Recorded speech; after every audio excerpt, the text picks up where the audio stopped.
찬송가 400장을 부르시겠습니다. 400장입니다.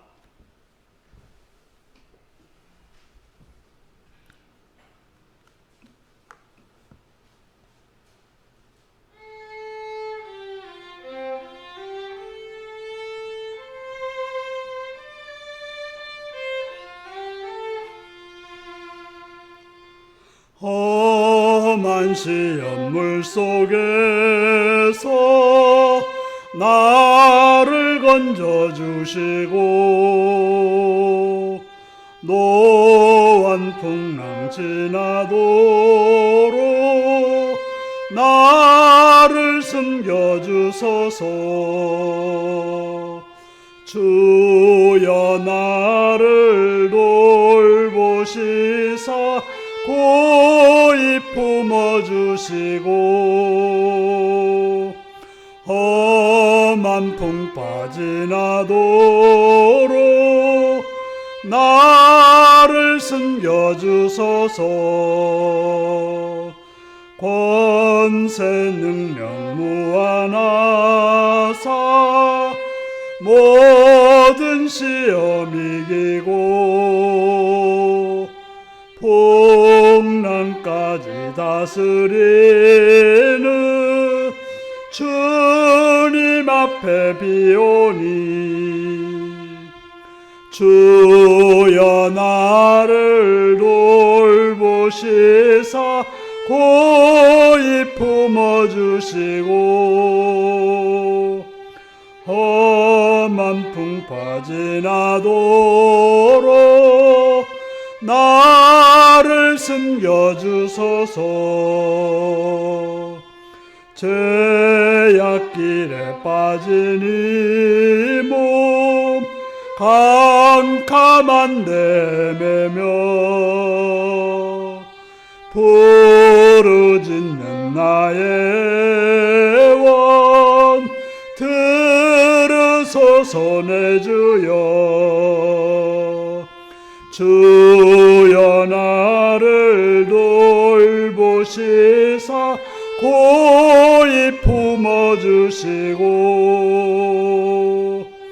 험한 풍파 지나도록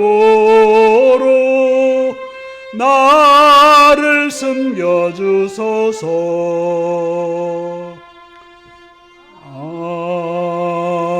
아멘. 401장입니다.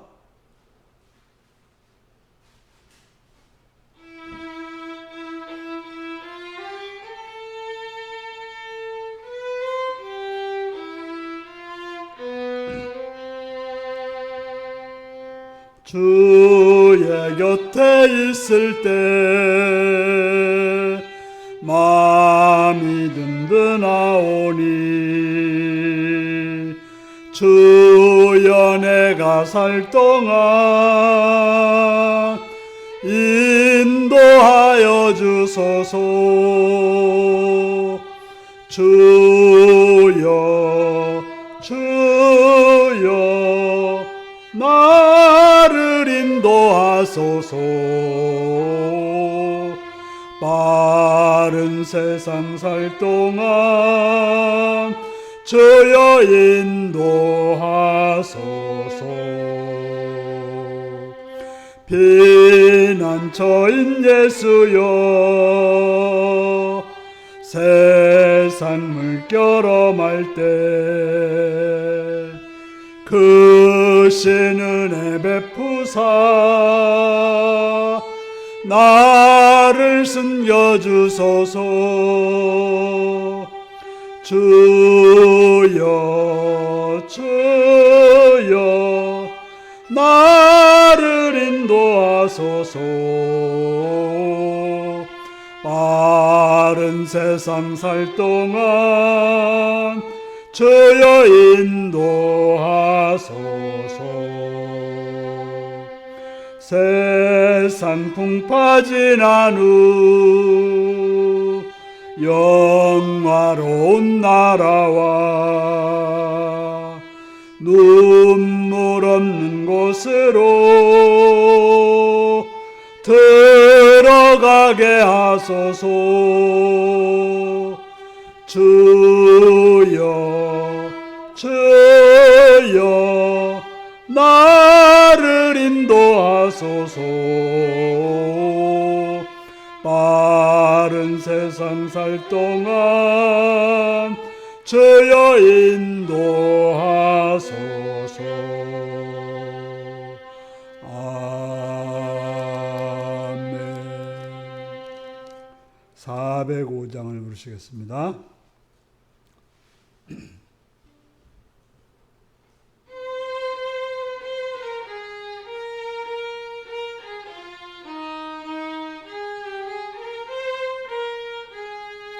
주의 친절한 팔에 안기세 우리 마음이 평안하리니 항상 기쁘고 복이 되겠네. 영원하신 팔에 안기세 주의 팔에 그 크신 팔에 안기세 주의 팔에 영원하신 팔에 안기세. 날이 갈수록 주의 사랑이 두루 광명하게 비치고 전성 가는 길 편히 가리니 영원하신 팔에 안기세 주의 팔에 그 크신 팔에 안기세 주의 팔에 영원하신 팔에 안기세.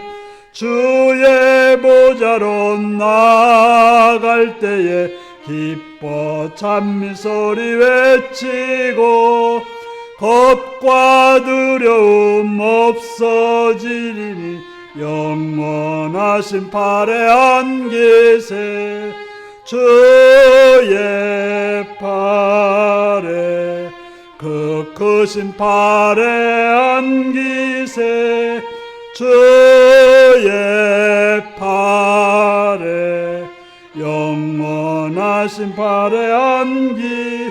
405장 한 번 더 하십니다. 주의 친절한 팔에 안기세 우리 마음이 평안하리니 항상 기쁘고 복이 되겠네. 영원하신 팔에 안기세 주의 팔에 그 크신 팔에 안기세 주의 팔에 영원하신 팔에 안기세. 날이 갈수록 주의 사랑이 두루 광명하게 비치고 전성 가는 길 영원하신 팔에 안기세 주의 팔에 그 크신 팔에 안기세 주의 팔에 영원하신 팔에 안기세. 주의 보좌로 나아갈 때에 기뻐 찬미소리 외치고 겁과 두려움 없어지리니 영원하신 팔에 안기세 주의 팔에 그 크신 팔에 안기세 주의 팔에 영원하신 팔에 안기세. 아멘. 나같이 기도하는 시간 갖겠습니다. 더우시면 에어컨을 좀 틀까요?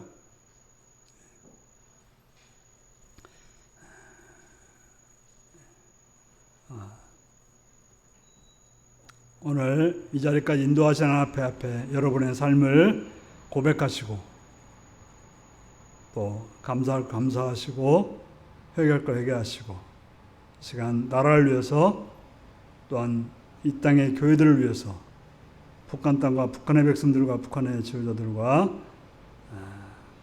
북한을 위해서 기도하시고 복음을 들고 대한뜻한 선교사님들과 선교지를 위해서 그 선교 사역과 영역 간의 간절함과 또한 가족들과 동역자들을 위해서 기도하시고 우리 인류교를 위해서 이 교회가 성령으로 충만해 말씀으로 충만하며 복음의 뱃으로 충만하여서 주님의 나라를 이룰 수 있기를 위해서 기도하시고 모든 직분자들 우리 장로님, 권사님, 집사님 여러 성도를 기도하시고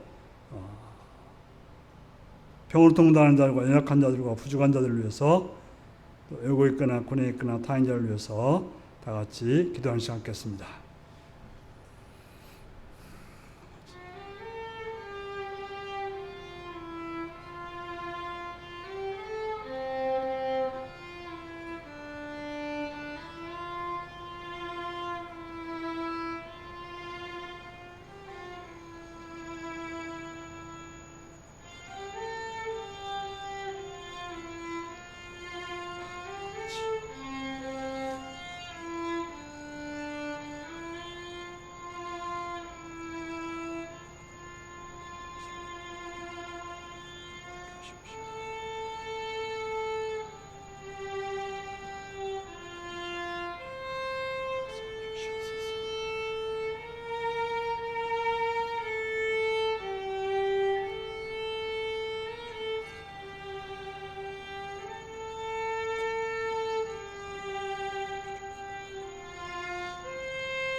자비로우신 아버지, 이 시간을 우리에게 허락하셔서 주 앞에 나와 예배하는 자로 세우심을 감사드립니다.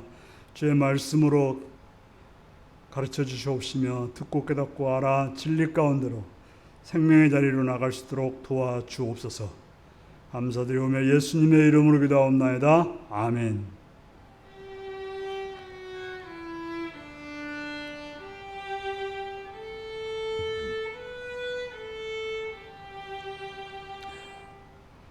이 시간 우리에게 주신 하나님 말씀은 사무엘하 21장 1절에서 22절까지 말씀입니다.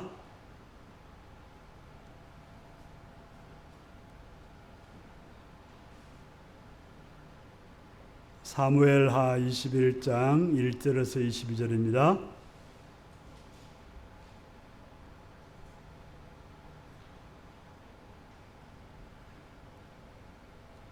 교독하시겠습니다. 사무엘하 21장 1절입니다. 다윗의 시대에 해를 거듭하여 3년 기근이 있으므로 다윗이 여호와 앞에 간구하매 여호와께서 이르시되 이는 사울과 피를 흘린 그의 집으로 말미암으니 그가 기브온 사람을 죽였음이니라 하시니라.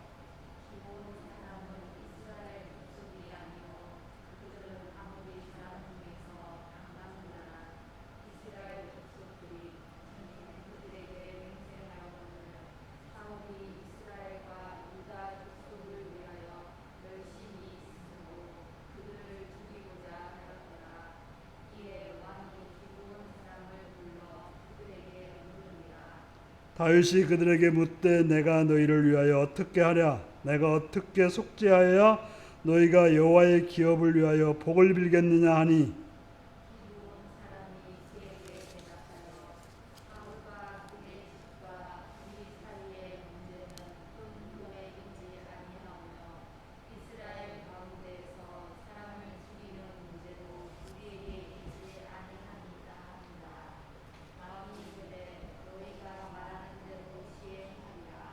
그들이 왕께 아뢰되 우리를 학살하였고 또 우리를 멸하여 이스라엘 영토 내에 머물지 못하게 하려고 모해한 사람의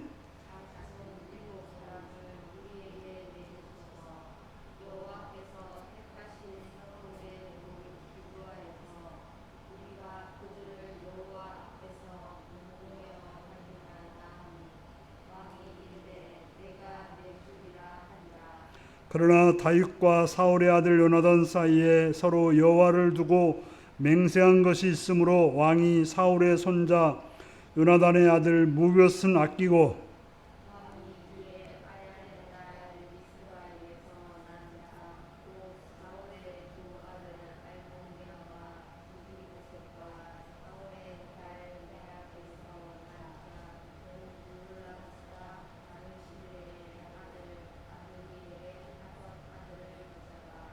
그들을 기브온의 사람의 손에 넘기니 기브온 사람이 그들을 산 위에서 여호와 앞에 목매어 달매 그들을 7사람이 동시에 죽으니 죽은 때는 곡식 빼는 첫날 곧 보리를 베기 시작한 때더라.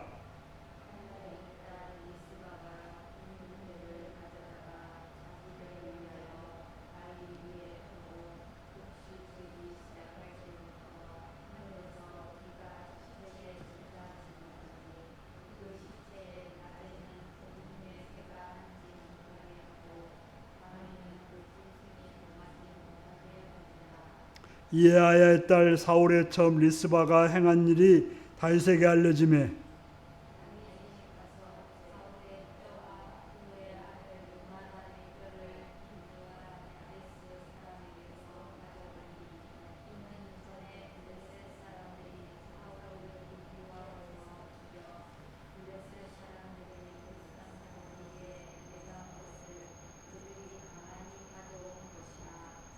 다윗이 그곳에서 사울의 뼈와 그의 아들 요나단의 뼈를 가지고 올라오매 사람들이 그 달려 죽은 자의 뼈를 거두어다가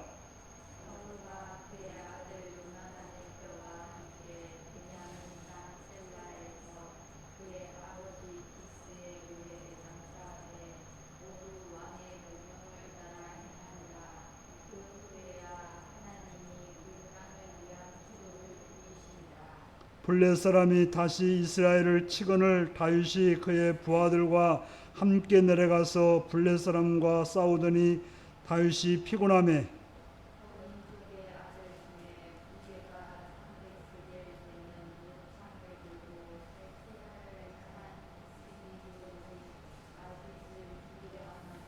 스루의 아들 아비새가 다윗을 도와 그 블레 사람을 쳐 죽이니 그때 다윗의 수종자들이 그에게 맹세하여 이르되 왕은 다시 우리와 함께 전장에 나가지 마옵소서 이스라엘의 등불이 꺼지지 말게 하옵소서 하니라.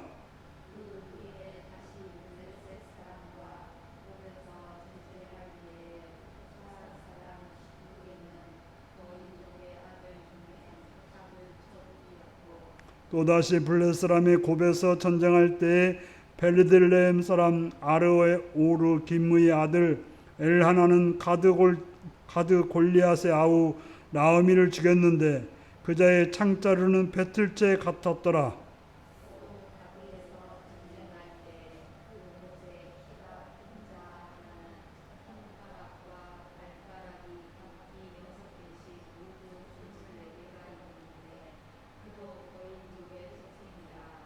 그가 이스라엘 사람을 능욕함으로 다윗의 형 삼마의 아들 요나단이 그를 죽이니라.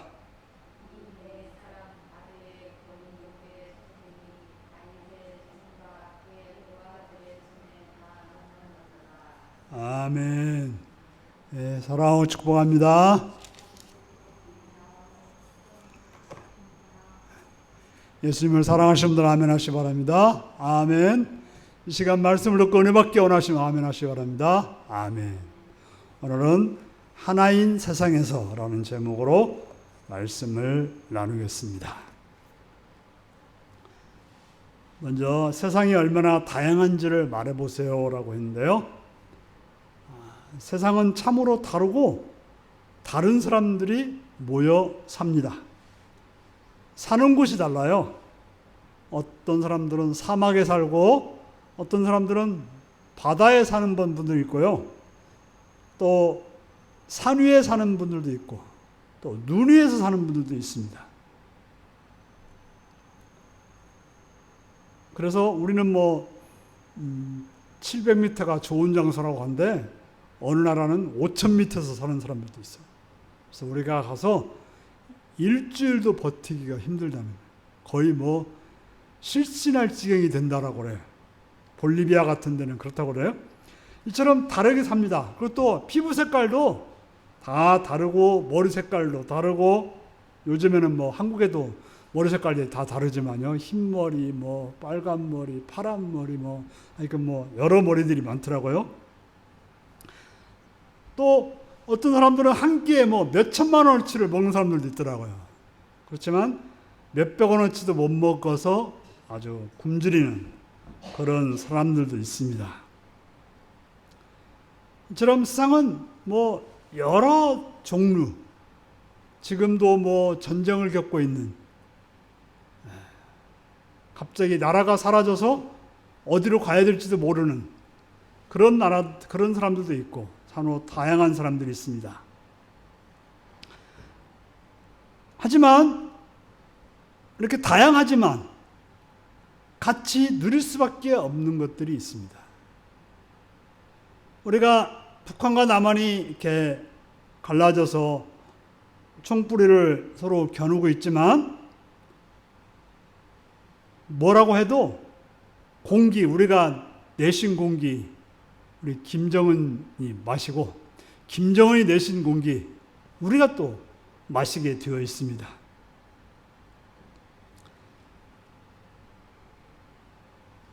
또 되게 물도 그렇죠.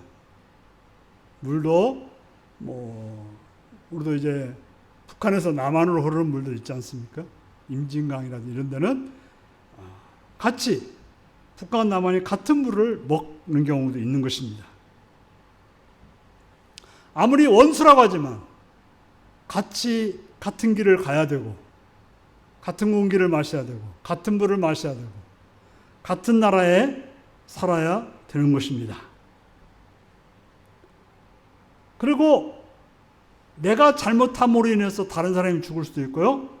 다른 사람이 잘못함으로 인해서 내가 죽을 수도 있는 것입니다. 그 말은 이제 하나인 세상이라는 거죠. 그래서 이제 탄소 중립 뭐 해가지고 몇 년도까지 그것을 이루겠다라고 말하고 있는데요. 왜냐하면 다 죽게 생겼으니까 같이 좀 살아보자 하는 것이 이제 세상의 어떤 정책들의 방향인 것입니다. 본문 해석입니다. 첫 번째로 다윗이 오랜만에 한 일은 무엇입니까?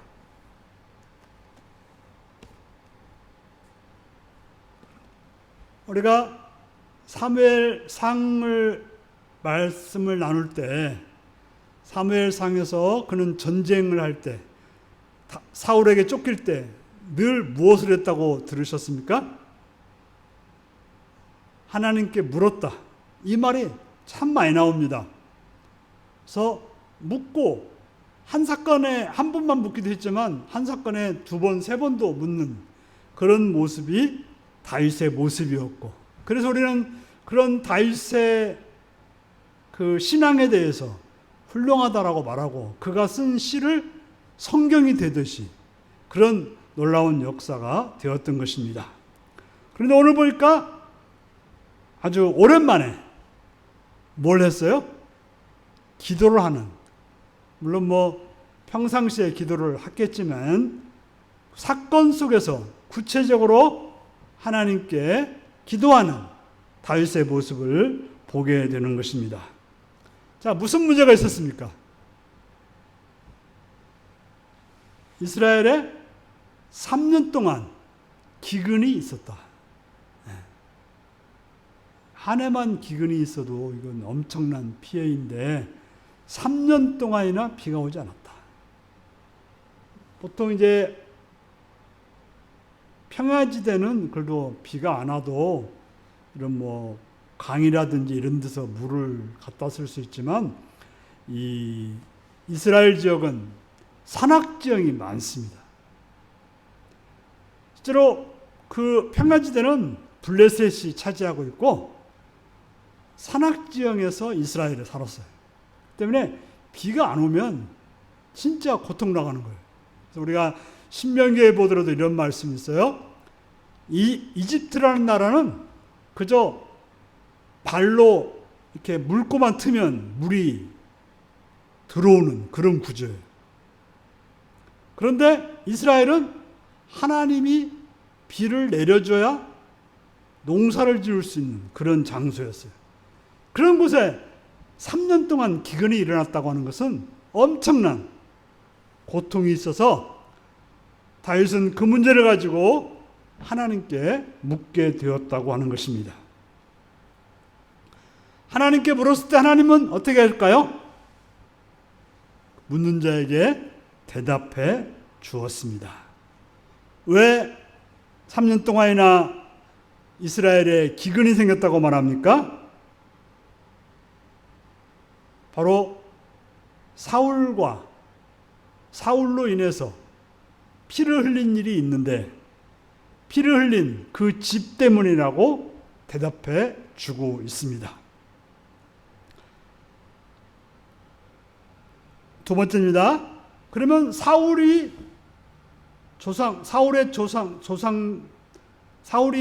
조상들이 한 약속을 어기고 한 일은 무엇입니까? 라고 묻는데요. 그러니까 여호수아를 보면 이제 여호수아가 가나안에 있는 족속들을 이렇게 다 쳐서 멸하는 그런 전쟁을 하는데 기브온 족속이 가만히 보니까 가만히 있다 보면 죽게 생긴 거예요. 이스라엘과 싸우면 백전 뭐 다 죽었잖아요. 아무리 강했던 여리고도 멸망당했기 때문에 기브온이 지는 것은 100%였어요. 그래서 그들이 꾀를 냈죠. 어떤 꾀를 냈습니까? 분장을 시켰어요. 멀리서 온 사람처럼 하고 뭐 빵은 좀 곰팡이 슬게 만들고 이렇게 해가지고 신발은 떨어지고 해서 우리가 먼데 사는 족속인데 이스라엘의 그 놀라운 소식을 들으니까 좀 친하게 지내고 싶다. 그래서 우리 서로 돕고 살았으면 좋겠다. 바로 그랬을 때 여호수아는 그들이 가나안 족속이 아니고 다른 데 사람으로 생각했어요. 물론 여호수아도 실수했죠. 무슨 실수입니까? 하나님께 물어봐야 되는데 자신의 판단으로 이건 뭐 화친하자고 하는데 싸우지 않고 먹을 수 있으면 어떻게 해요? 좋은 거죠. 우리나라에서도 전쟁 중에서 뭐 서희 장군이 단판으로 이렇게 적을 멸한 거에 대해서 적과 화친해서 전쟁하지 않은 것을 위대하게 치잖아요. 전쟁에서는 그것이 위대한 거죠. 싸우지 않고 한 사람의 희생도 없이 그 땅을 차지할 수 있다면 최고의 것이죠. 그러니까 여호수아는 좋다. 그리고 약지를 맺은 거예요. 너희들을 절대로 멸하지 않겠다. 그런데 며칠 지나고 보니까 그 사람들이 누구예요? 이웃에 살고 있던 기브온이었던 거예요. 가나안 족속 중에 기브온이었던 거예요. 그래서 어떻게 해요? 약속한 것이기 때문에 멸하지 못하고 그들을 종으로 삼아서 살게 되었던 것입니다. 그런데 그 족속들이 같이 이스라엘 땅에 살았던 거죠.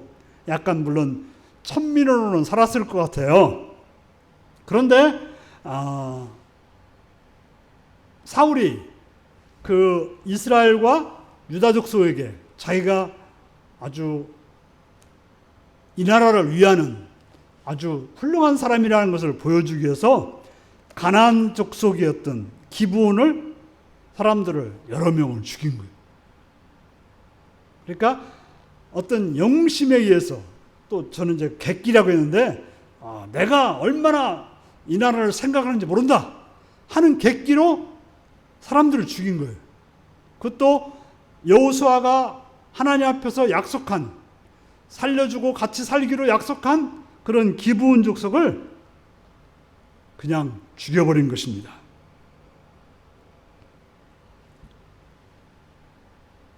세 번째입니다. 사울이 한 일로 인하여 일어난 일은 무엇입니까? 바로 그 죽음에서 살아났던 기브온 사람들은 그 자기의 동족이 자기의 어떻게 보면 아버지가 될 수도 있고 형제가 될 수도 있고 또 뭐 누나나 아내가 될 수 있는 사람들이 죽었을 때 어떤 마음이겠어요? 정말 피눈물 나는 그런 일이 아니겠습니까? 그래서 원한을 품게 된 거예요. 실제로 아마 힘이 있었으면 사울에게 보복을 했겠지만 힘이 없는 사람들은 어떻게 해요? 속으로 원한만 품을 수밖에 없는 거예요. 그런데 아무리 해도 그 이스라엘에서 기브온 족속이 그 원한을 해결할 방법이 없었던 것입니다. 하지만 하나님은 피해 호소를 들으시는 분이라고 성경은 말하고 있습니다. 억울하게 죽은 자의 피해가 하나님께 부르짖게 된 것입니다. 그래서 가인이 아벨을 죽였을 때 어떻겠습니까? 아벨의 피가 하나님께 부르짖었다고 되어 있어요. 바로 기브온의 피도 역시 하나님께 부르짖게 된 거예요. 억울하게 죽은 그들의 피가. 우리는 생각하기를 힘없는 자들을 강한 자가 죽이면 힘이 없기 때문에 아무런 일이 안 생길 거라고 생각해요. 뭐 저들이 아무것도 아닌데 저들이 힘이 없는데 저들을 죽인다고 해서 저들에게서 저들이 뭘 할 수 있겠느냐? 중요하지만 성경은 뭐라고 말하냐? 그들의 피가 하나님께 호소한다라고 말하고 있는 것입니다. 그리고 그 호소를 하나님은 들으신다라고 말씀하고 있는 것입니다. 네 번째입니다. 사울이 한 일은 어떤 결과를 가져왔습니까? 바로 사울이 억울한 죄가 없는 사람을 단순히 자기의 어떤 객기 때문에 자기의 어떤 영웅심 때문에 어떤 자기를 드러내기 위해서 사람을 죽이게 되었고 그 흘린 피가 하나님께 호소하게 되었고 하나님은 그 호소를 들으셨고 그걸로 인해서 무슨 일이 벌어졌습니까? 사울뿐 아니라 이스라엘 전체가 3년 동안이나 기근으로 인해서 고통을 당하게 되었다고 하는 것입니다. 우리가 알아야 될 것은 그 힘없고 연약한 자들의 원한을 하나님은 기억하시고 하나님은 풀어주신다는 사실을 알아야 되는 것입니다. 여기는 이렇게 강하신 분이 없어가지고 이런 말씀이 별로 소용은 없을지도 모르지만, 그러나 내가 힘이 있을 때 우리는 힘없는 자들을 억누르는 것은 바로 하나님께 잘못하는 일이라는 것을 알아야 되는데, 사울은 그런 생각을 못했어요. 왜? 하나님을 안 섬겼으니까. 하나님을 섬겼더라면, 하나님을 제일주로 살았더라면 절대로 사울이 그러지 못했고, 오로지 사람들에게 잘 보이려고 자기가 아주 훌륭하다는 것을 나타내기 위해서 한 일이었던 것입니다. 다섯 번째, 우리는 무엇과 연결되었나요? 우리가 분명히 알 것은 우리는 하나님과 연결된 존재예요. 우리 예수를 믿는 사람들만 하나님의 자녀고 하나님의 백성이라고 말할 수 있지만, 예수 믿지 않는 사람들도 하나님의 자녀이고 백성이에요. 어떻게 보면 우리는 그것을 인정하는 자녀라 한다면 저들은 그 하나님을 인정하지 못하는 그런 자녀일 뿐이죠. 그렇다면 아무리 부모라도 내 말을 안 듣는 자녀일지라도 부모는 그 아들에게 관심이 있게 되는 거예요. 바로 하나님과 우리는 연결되어 있어요. 나하고만 연결되어 있는 게 아니라 연약한 사람에게도 연결되어 있고 부족한 사람에게도 연결되어 있고 못난 사람들에게도 연결되어 있다는 것을 우리는 알아야 되는 거죠.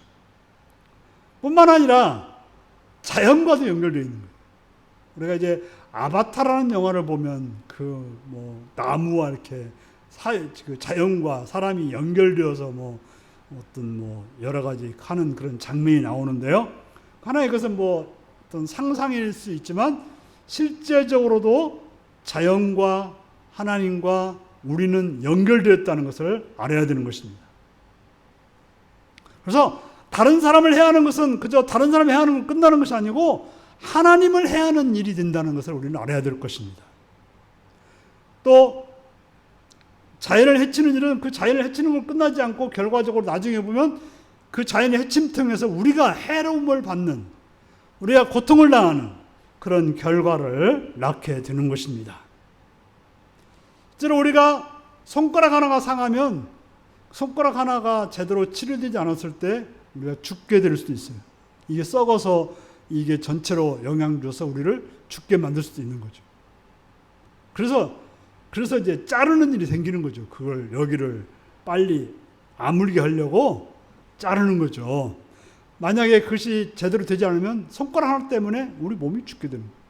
그래서 나이나만 이렇게는 그 장미가시에 찔려서 그것이 치료가 안 돼가지고 죽었다고 하잖아요. 그처럼 하나의 그 아픔은 전체를 한다는 것을 우리는 기억해야 될 것입니다. 그래서 그렇기 때문에 우리가 한 사람, 한 어떤 그런 자연, 이 모든 것들이 연결되어 있다는 것을 우리는 기억해야 될 것입니다.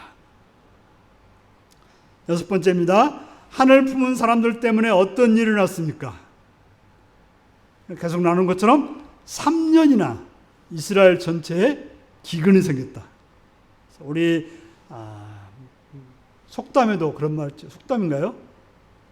여자가 하늘 품으면 5년에도 설해가 된다. 5, 6월이라고 하면 거의 6, 7월 정도 되는 거예요. 6, 7월. 우리가 4월 달에 설해가 내리는 건 보통이지만 5월 달도 초에는 내릴 수도 있지만 6월, 7월에는 설해가 내리는 일은 없어요. 내렸다면 큰일 나는 거지요. 바로 하늘 품으면 자연도 그런 반응을 일으킨다는 뜻으로 우리 조상들은 말을 했죠. 바로 기브온 사람들이 그 억울하게 죽은 한을 품게 되자 그것이 결과적으로 자연에게 3년이나 비가 오지 않는 그런 결과를 낳게 되었다고 하는 것입니다. 일곱 번째입니다. 조상들의 잘못 때문에 자손들에게 어떤 일이 났을까요? 그래서 이제 기브온 사람들에게 물었죠. 그럼 너희들이 어떻게 했으면 좋겠느냐? 그랬더니 우리를 죽인 그 사울의 자손 7명을 우리에게 달라. 그럼 그를 죽이겠다. 참 말로 들으면 서로 끔찍한 이야기입니다만 성경에는 그런 이야기가 있어요. 바로 사울의 자신의 객기로 인해서 그는 그의 자손, 자기의 자손 7명을 죽음의 자리로 내놓게 되었다고 하는 것입니다. 바로 사울이 어떤 생각으로 그런 행동을 했을까요? 나는 최고이고 기분 저것들은 없어도 돼 라고 하는 그런 생각이 그런 행동을 만들었던 것입니다. 나는 있어야 되지만 너는 없어도 돼. 우리 사회에 그런 일이 참 많지 않습니까? 바로 이러한 것들이 얼마나 큰 폐해를 일으킨다는 것을 우리는 알아야 되는 것입니다. 바로 기브온 사람들의 원한을 해결해 주기 위해서 사울 집안의 사람 7을 내주게 되었다고 성경은 말하고 있습니다. 바로 조상의 잘못 때문에 어떻게 보면 알지도 못하는 그 일 때문에 7명이 죽어야 되는 일이 생겼던 것입니다. 이제 여기 보면 여러 누가 죽었습니까? 다윗은 요나단의 자손들은 사울의 자손이니까 요나단의 그 계통의 아들들이 있지 않겠어요? 손자 손녀들이. 그런데 요나단은 다윗이 약속했던 거예요. 내가 왕이 되면 너의 가족을 지켜주고 네가 왕이 되면 내 가족을 지켜주라고 서로 약속을 했어요. 그렇기 때문에 다윗은 요나단의 가족은 죽일 수 없다고 해서 사울의 여러 딸, 아까 메랍이라든지 미갈이라든지 그런 딸들이 있지 않습니까? 그런 딸과 첩이었던 리스바 여인 그 아들들을 7명을 데려다가 목매달아 죽이는 그런 일이 됐어요. 그런데 거기서 보면 그 리스바라고 하는 이제 보니까 그 손녀들 같은데 자기 손자 손녀들이 죽는 걸 보고서 그는 가만히 있지 않고 그 시체를 지켜보며 슬퍼했다라고 말하고 있습니다. 그는 밤낮 짐승이 그 시체를 해하지 못하도록 지켰다라고 말하고 있습니다. 우리가 이제 이스라엘은 나무에 매어 달린 자는 저주받은 자라고 해가지고 정상적으로 장사를 지내지 못했어요. 그러니까 실제로 정상적으로 매장을 했으면 그렇게 지킬 일이 없잖아요. 근데 매장을 못하니까 지켜야 되는 거예요. 매장을 못하니까 짐승이 와서 뜯어먹든지 또 그러기 때문에 지켰던 것입니다. 근데 다윗이 그 소식을 들었어요. 바로 리스바라는 여인이 자기의 손자 손녀들 이런 사람들을 그냥 지키고 있다. 얼마나 그 애절한 이야기예요. 그 말을 듣고 다윗이 어떻게 했습니까? 그 사울과 요나단의 뼈와 또 그들의 뼈들을 다 시체들을 모아다가 그 사울의 고향 그 아버지의 묘소에다가 이렇게 선산에다가 다 묻어줬다는 이야기죠. 바로 다윗은 자신의 힘으로 자신의 권력으로 뭘 했어요? 슬픈 자를 위로하고 정말 무덤 하나 갖지 못하고 짐승에게 뜯겨 먹어야 될 그런 상황의 가족들을 이렇게 모아서 장사 지내주는 그런 일을 했다라고 오늘 성경은 말하고 있습니다. 물론 그 뒤에도 말씀이 있지만 오늘은 거기까지만 말씀을 나누는데요. 오늘은 이 본문 속에서 우리 자신들을 한번 생각해 봅시다. 나는 나의 힘으로 무엇을 하고 있는가? 사울은 사울의 힘으로 뭘 했습니까? 힘없는 사람을 죽이는 그런 아주 무자비스러운 행동을 했습니다. 그래서 원한을 가지게 했고 그 원한으로 인해서 많은 사람들이 가뭄 때문에 피해를 입었고 나중에는 자신의 손자들이 죽는 그런 일을 벌였죠. 그러나 다윗은 어떻습니까? 자신의 힘을 가지고 원한을 풀어주고 또 그 장사 지내주는 위로하는 그런 일을 하고 있는 다윗을 보게 되는 것입니다. 우리는 우리 힘은 어떻을 것인지 오늘 본문을 보고 생각해야 될 것입니다. 두 번째로 우리는 하나라는 사실을 인정하고 사십니까? 우리가 하나라는 사실을 인정하고 살면 남을 함부로 대할 수 없어요. 하나라는 사실을 인정하지 않으니까 함부로 대하는 거예요. 내가 힘이 있으니까 내 마음대로 한다. 이건 바로 하나님을 믿지 않는 결과인 거예요. 하나님 믿는다면 하나님과 연결되어 있고 하나님께서 그들의 하나님이라는 걸 안다면 우리는 그 사람이 아무리 연약하고 돈이 없고 힘이 없다 하더라도 함부로 할 수가 없는 것입니다. 그래서 어떤 성품 때문이라고 말할 수도 있겠지만 신앙이라고 말할 수 있어요. 사람을 바르게 대하느냐 바르게 대하지 않느냐는 신앙이라고 말할 수 있어요. 하나님을 믿는다면 바르게 대할 수밖에 없어요. 사랑으로 대할 수밖에 없는 것입니다.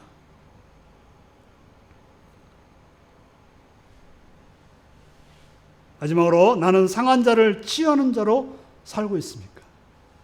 우리가 힘이 있다고 한다는 것은 그 힘을 가지고 연약한 자를 돕는 거예요. 돈이 있다고 하는 것은 돈 없는 자를 돕기 위해서 돈이 있는 거고 힘이 있다고 하는 것은 연약한 자를 돕기 위해서 힘이 있는 것입니다. 그러므로 여러분들의 그 힘이나 물질이나 또 아니면 시간적인 여유나 이 모든 것들을 약한 자들을 또 부족한 자들을 채우고 치유하는 그런 삶으로 살아가시는 여러분들 되시기 바랍니다. 다 같이 오늘 말씀을 기억하시면서 기도를 하시겠습니다.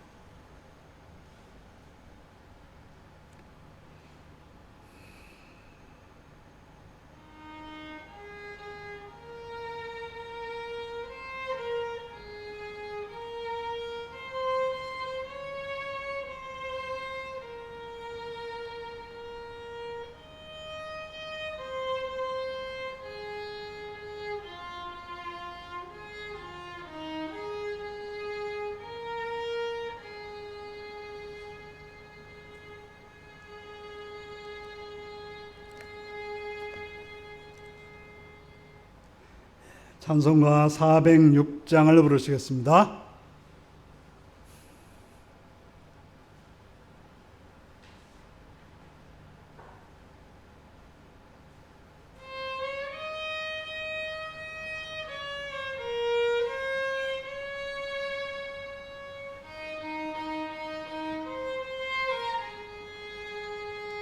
고난 내 영혼 편히 쉴 곳과 풍랑이라도 안전한 포구 폭풍까지도 다스리시는 주의 영원한 파르지에 주의 영원하신 팔 함께하사 항상 나를 붙드시니 어느 곳에 가든지 요동하지 않음은 주의 팔을 의지함이라.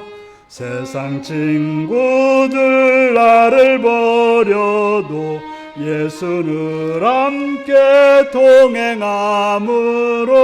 주의 은혜가 충만하리니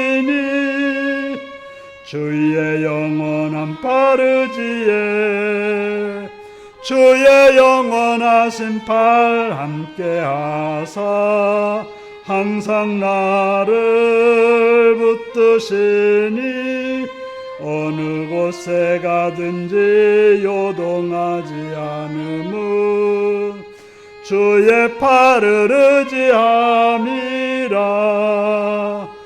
나의 믿음이 연약해져도 미리 예비한 힘을 주시며 위태할 때에 안보하시는 주의 영원한 파르지에 주의 영원하신 팔 함께 하사 항상 나를 붙드시니 어느 곳에 가든지 요동하지 않음은 주의 팔을 의지함이라. 능치 못한 것 주께 없으니 나의 일생을 주께 맡기면 나의 모든 짐 대신 지시는 주의 영원한 파르지에 주의 영원하신 팔 함께 하사 항상 나를 붙드시니 어느 곳에 가든지 요동하지 않음은 주의 팔을 의지함이라. 아멘. 주기도문 하시겠습니다. 하늘에 계신 우리 아버지, 아버지의 이름을 거룩하게 하시며 아버지의 나라가 오게 하시며 아버지의 뜻이 하늘에서와 같이 땅에서도 이루어지게 하소서. 오늘 우리에게 일용할 양식을 주시고 우리가 우리에게 잘못한 사람을 용서해 준 것 같이 우리 죄를 용서해 주시고 우리를 시험에 빠지지 않게 하시고 악에서 구하소서. 나라와 권능과 영광이 영원히 아버지의 것입니다. 아멘.